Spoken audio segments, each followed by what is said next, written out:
श्री राधा कृष्ण भगवान की जय। आज इस वीडियो में हम सुनेंगे संपूर्ण श्रीमद् देवी भागवत पुराण की कथा हिंदी में। ये श्रृंखला का ये 22वां प्रवचन। अब तक आप लोगों ने सुना होगा, हमने श्रीमद् देवी भागवत महात्म्य के प्रथम 5 अध्याय महात्म्य के संपन्न कर लिए। अब यहाँ से हम कथा श्रीमद् देवी भागवत पुराण की प्रथम स्कंध के प्रथम अध्याय से प्रारंभ करेंगे। ये कथा क्यों सुननी चाहिए?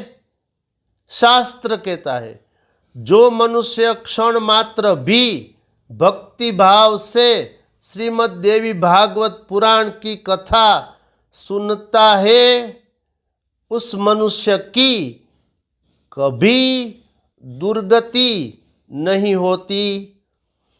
ये श्री वेदव्यास ने कहा देवी भागवत पुराण के महात्म्य के प्रथम अध्याय के 25वें नंबर के श्लोक में। और जो मनुष्य श्रीमद् देवी भागवत पुराण की कथा का आधा श्लोक अथवा 1/4 श्लोक प्रतिदिन पढ़ता अथवा सुनता है, उस मनुष्य की परम गति होती है। ध्यान दो, ये भी श्रीमद् देवी भागवत महात्म्य के 5वें अध्याय के 92वें नंबर के श्लोक में श्री वेदव्यास ने कहा। इसलिए ये कथा अवश्य भक्ति से, श्रद्धा से सुननी चाहिए, पढ़नी चाहिए। अस्तु, आइए अब हम सुनेंगे श्रीमद् देवी भागवत महापुराण की कथा। प्रथम स्कंद प्रथम अध्याय। शास्त्र कहता है, महर्षि शौनक का सूत जी से श्रीमद् देवी भागवत पुराण सुनाने की प्रार्थना करना। जो सर्व चेतना स्वरूपा आदि शक्ति तथा ब्रह्म विद्या स्वरूपिणी माँ भगवती जगदम्बा है, उनका हम ध्यान करते हैं। वे हमारी बुद्धि को प्रेरणा प्रदान करें।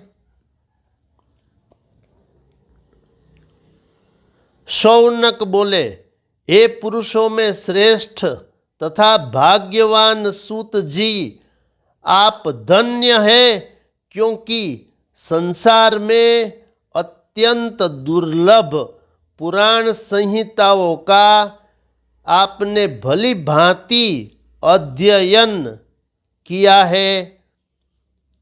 हे पुण्यात्मन, हे मानद, आपने कृष्ण द्वैपायन व्यास रचित 18 महापुराणों का सम्यक अध्ययन किया है, जो 5 लक्षणों से युक्त तथा गूढ़ रहस्यों से समन्वित है, और जिनका आपने सत्यवती पुत्र व्यास जी से ज्ञान प्राप्त किया है।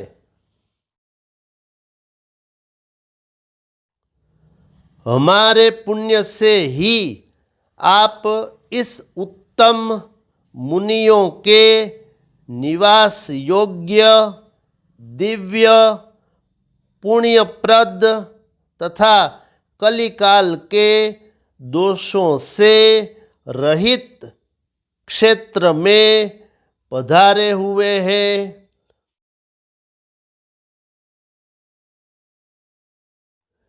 हे सूत जी, मुनियों का यह समुदाय परम पुण्यदायिनी पुराण संहिता का श्रवण करना चाहता है।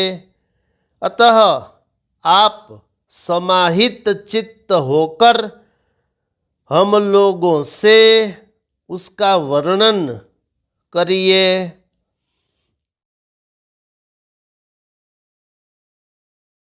हे सर्वज्ञ, आप तीनों तापों दैहिक, दैविक, भौतिक से रहित होकर दीर्घजीवी हों। हे महाभाग, ब्रह्म प्रतिपादक देवी भागवत महापुराण का आप वर्णन करें।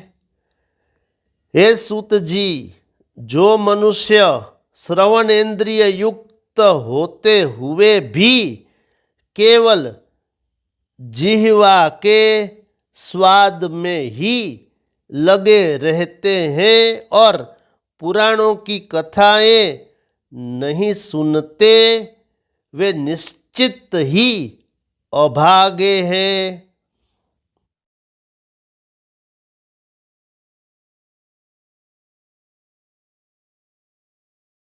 जैसे षड रस के स्वाद से जिह्वा को आह्लाद होता है, वैसे विद्वद जनों के वचनों से कर्णेंद्रिय को आनंद प्राप्त होता है।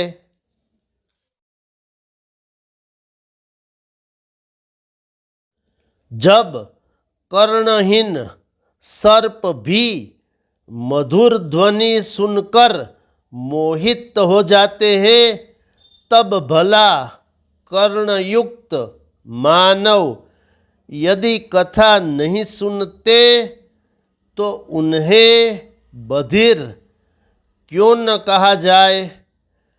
अतः हे सौम्य, समाहित चित्त होकर कथा सुनने की इच्छा से सब द्विजगण कलिकाल के भय से पीड़ित होकर इस नैमिषारण्य में उपस्थित है।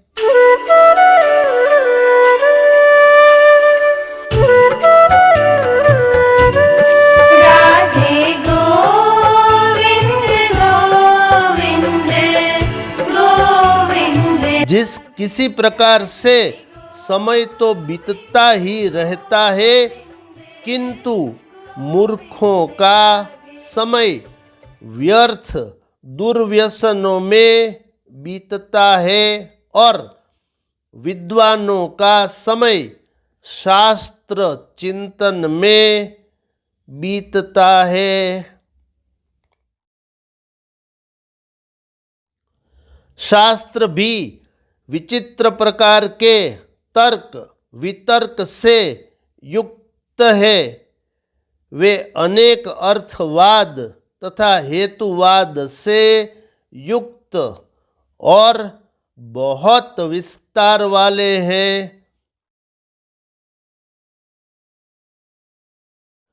अब इस वीडियो में, इस अंक में ये कथा यहाँ तक, ये मैंने आपको श्रीमद् देवी भागवत महापुराण के प्रथम स्कंध के प्रथम अध्याय के 13वें नंबर के श्लोक तक ये कथा सुना दी।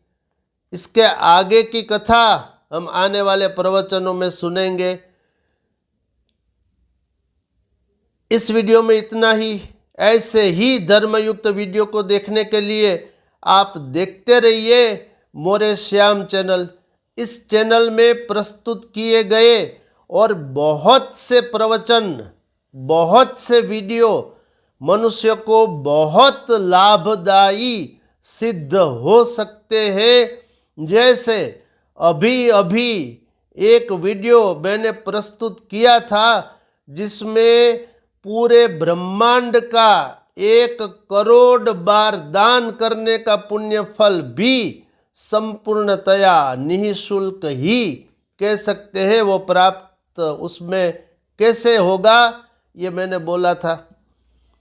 तो बहुत से प्रवचन हैं, आप चाहें तो वो देख सकते हैं। मैंने कुछ एक प्रवचनों के अमुक वीडियोस के कुछ शीर्षक टाइटल्स यहाँ प्रस्तुत कर दिए हैं। आप चाहे तो ये भी देख सकते हैं। अस्तु, ऐसे ही धर्मयुक्त वीडियो को देखने के लिए देखते रहिए मोरे श्याम चैनल। शेष फिर कभी। बोलिए श्री राधा कृष्ण भगवान की जय।